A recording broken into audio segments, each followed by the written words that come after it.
Hello everybody, finalKenpachi here. Welcome to another Raid Shadow Legends video. We have new fusion coming to the game, guys. Panda! It's a legendary fusion, let me tell it right away. I know some of you was waiting mythical fusion, but it's a legendary fusion, guys, okay?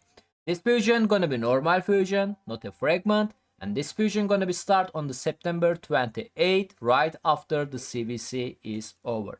Let's take a look. What kind of fusion is that? He's legendary champion, sport, magic affinity from Skinwalker. Bambus Fourleaf, I like his name. Very cute. So let's take a look at his skill, guys. Attack one enemy, A1 skill, has 50% chance of to place and decrease speed debuff for 2 turns. Will attack all enemies instead if the initial target is under 2 or more debuff. The chance of gonna be AoE debuff, decrease speed debuff, gonna be 40%, so 10% less. Then place a sleep debuff on this champion for 1 turn. This debuff cannot be blocked or resisted. So basically, guys, for the Hydra, it's very solid if you are using Ogo in the same team. Ogo A2 basically placing defense down at the same time, block buff debuff on the Hydra hits.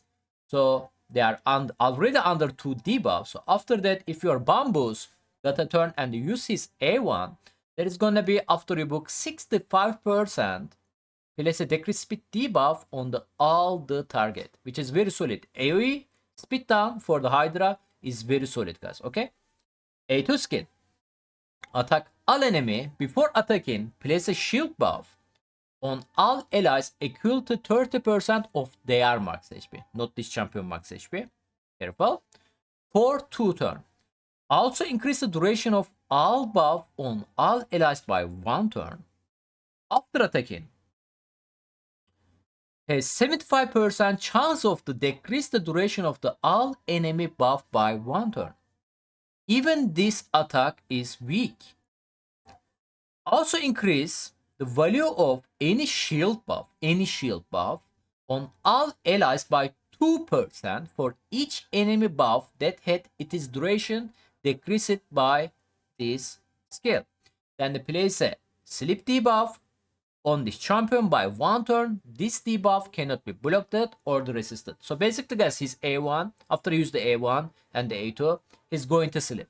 Okay, without sleeping us. Okay, so let's talk about the A2 skill. First of all, A2 skill has a shield. It's a shield caster.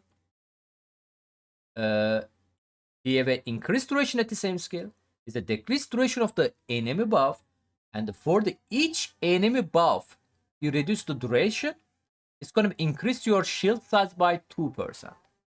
So lots of the stuff going on this skill.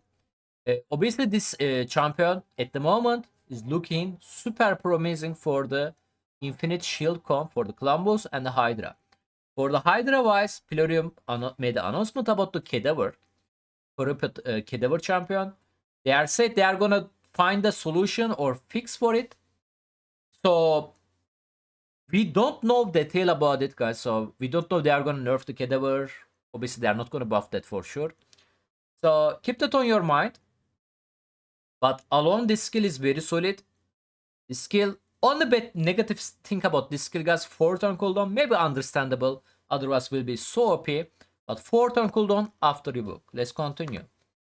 A3 skill, target an enemy. First, place increase accuracy buff, at the same time increase attack buff on all allies by 2 turns. So it's basically like a Yoshi, place increase accuracy and increase attack at the same time. No filter meter, of course.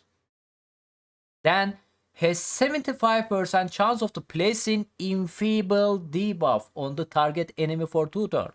So he's casting increase accuracy buff before the placing Enfeeble debuff. So you can kind of build him like low accuracy.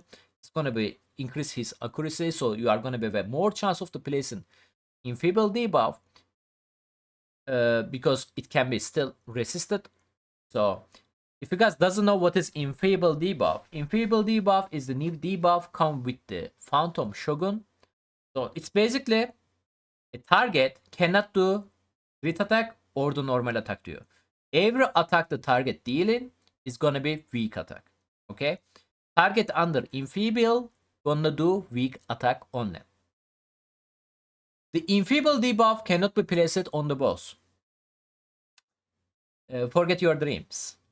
Also has 75% chance of to place a decreased accuracy debuff on all enemies for 2 turns. Finally places sleep debuff on this champion for 1 turn. This debuff cannot be blocked or resisted. This skill gonna be have 100% and the 4 turn cooldown after your book. And the passive skill. Passive is looking very interesting, guys. Passive effect. Passive has a 2 effect. One of them is passive effect. You don't need a cooldown for it. And active effect, which come with the cooldown. Has 50% chance of the transferring any debuff. Place it on ally to this champion while they are under sleep debuff. So if this dude is sleeping and if your ally got a debuff, there's a 50% chance this debuff going to this dude. Okay? But not every debuff, guys. Okay? Will not transfer block, revive, stun, fear, freeze, true fear, provoke, and the purification debuff. Alright? So he's gonna get like what kind of debuff he's gonna get? Defense down, weaken, decrease attack, something like that, guys. Okay? Not a CC debuff basically. Except any CC debuff, he's gonna get rest of them. So it doesn't say anything about it. This debuff cannot be resisted. So if you build this champion high resistance, for example, let's say you have a DPS champion not building for the high resistance, obviously. They place a defense down on your DPS champion. And if this champion under sleep debuff, it's important. There is going to be 50% chance of he's going to get the debuff. But because he have a high resistance, he's actually not going to get a debuff. From what I understand. Okay. Second part, at the start of this champion turn, remove any sleep debuff from this champion. Now, so basically this champion gonna be woke up, guys, whenever he got a turn from the passive skill. Okay. Now it's getting the juicy part. Active effect. Transfer all debuff from this champion to the enemy with the highest resistance. If a sleep debuff was removed from this champion passive skill, this effect cannot be resisted. Can be blocked, but cannot be resisted. That's very interesting. You don't need accuracy to land this debuff to the enemy highest resistance champion. That's very interesting.